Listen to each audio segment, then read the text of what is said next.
कोहिनूर नाम फारसी शब्द कोहे नूर से आया है, जिसका अर्थ है प्रकाश का पहाड़ या रोशनी का पर्वत। यह नाम इस हीरे की अपूर्व चमक और उसकी अद्भुत सुंदरता को दर्शाता है। कोहिनूर का इतिहास इतना जटिल और ऐतिहासिक है कि यह रत्न विभिन्न साम्राज्य और शासकों के बीच संप्रभुता की प्रतीक बन चुका था। कोहिनूर की खोज की शुरुआत 13वीं शताब्दी में हुई थी। इसे पहली बार भारत के कश्मीर क्षेत्र में खोजा गया था, जो उस समय विभिन्न मुस्लिम शासकों के अधीन था। प्रारंभिक तौर पर यह हीरा विजयनगर साम्राज्य के शासक द्वारा शाही खजाने में रखा गया था। हालांकि इस समय यह रत्न काफी छोटे आकार का था और उसकी प्रसिद्धि इतनी नहीं बढ़ी थी। 15वीं शताब्दी में कोहिनूर हीरे का उल्लेख भारतीय इतिहास में बढ़ने लगा, जब यह अफगान शासक शेर शाह सूरी के हाथों में आया। उसने इसे अपने साम्राज्य के प्रतीक के रूप में उपयोग किया। लेकिन यह प्रसिद्ध रत्न तब तक पूरी तरह से प्रसिद्ध नहीं हुआ था, जब तक यह मुगल सम्राट शाहजहां के दरबार में नहीं पहुंचा। शाहजहां के शासनकाल 1628 से 1628 में कोहिनूर हीरे की चमक ने पूरी दुनिया का ध्यान आकर्षित किया। सम्राट ने इस हीरे को अपनी पत्नी मुमताज महल के मकबरे ताज महल की छत पर स्थित कलश पर जड़ा।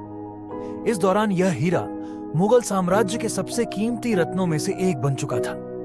कोहिनूर हीरे का इतिहास और भी दिलचस्प तब हुआ जब यह ब्रिटिश साम्राज्य के हाथों में आया। 1739 में नादिर शाह ने भारत पर आक्रमण किया और दिल्ली को लूटा।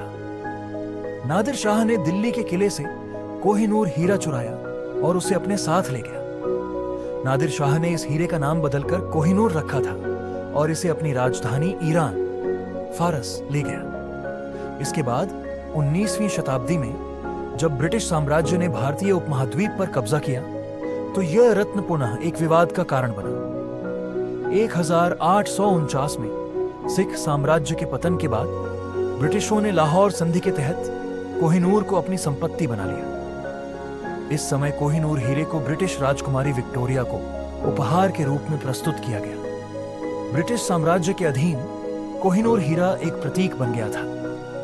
1950 के दशक में इसे ब्रिटिश राजमुकुट के एक हिस्से के रूप में सेट किया गया। इसकी पहली सार्वजनिक प्रदर्शनी 1851 में हुई थी, जहां इसे पूरी दुनिया ने देखा। यह हीरा अब भी ब्रिटिश शाही परिवार के पास है और यह साम्राज्य की शक्ति और समृद्धि का प्रतीक बना हुआ है। ब्रिटिशों द्वारा कोहिनूर को प्राप्त करने के बाद इस पर कई विवाद उत्पन्न हुए।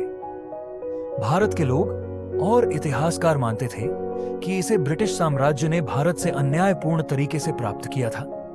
भारत में यह हीरा बहुत महत्व रखता था और इस पर कई तरह की आस्थाएं और मान्यताएं जुड़ी हुई थी। कोहिनूर हीरा शुरुआत में लगभग 793 कैरेट का था, लेकिन इसे बार बार काटा गया ताकि उसकी चमक बढ़ सके। इसके आकार में कटाव के बाद यह हीरा 105.6 कैरेट का रह गया।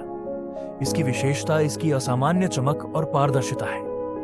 हालांकि यह अपेक्षाकृत छोटा है, फिर भी इसका सौंदर्य और ऐतिहासिक महत्व इसे विश्व का सबसे प्रसिद्ध रत्न बनाते हैं। कोहिनूर के ब्रिटिश साम्राज्य के पास होने के बाद से भारत में इसके वापसी को लेकर कई बार विवाद उठे हैं। भारत सरकार ने कई बार ब्रिटिश से इस हीरे को वापस मांगने की कोशिश की है। भारतीय राजनेताओं का मानना है कि कोहिनूर हीरा भारतीय संपत्ति है और उसे ब्रिटिश साम्राज्य द्वारा अनधिकृत रूप से लिया गया था।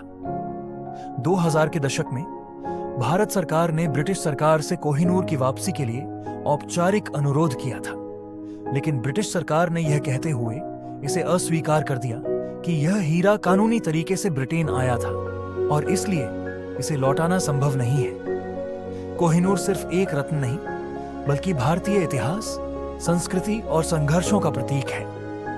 यह रत्न समय के साथ विभिन्न साम्राज्यों और शासकों के हाथों में घूमते हुए कई तरह के ऐतिहासिक परिवर्तनों का गवाह बना है। चाहे वह मुगल सम्राट शाहजहां का काल हो, नादिर शाह का आक्रमण हो या फिर ब्रिटिश साम्राज्य की कूटनीतिक चालें हो, कोहिनूर ने भारतीय उपमहाद्वीप के ऐतिहासिक परिवर्तनों में एक महत्वपूर्ण भूमिका निभाई है। कोहिनूर हीरा न केवल एक रत्न है, बल्कि यह भारतीय उपमहाद्वीप के इतिहास का अनमोल और स्थायी हिस्सा है। इसके बदलते स्वामी और इतिहास ने इसे एक प्रतीक बना दिया है। आज भी यह हीरा ब्रिटिश संग्रहालय में रखा हुआ है, लेकिन यह हमेशा भारत के लोगों की यादों में एक गहरी छाप छोड़ चुका है। कोहिनूर की कहानी, उसके रंग रूप और इसके ऐतिहासिक महत्व को समझते हुए यह कहना गलत नहीं होगा कि यह एक अद्वितीय रत्न है जो इतिहास के पन्नों में हमेशा जीवित रहेगा।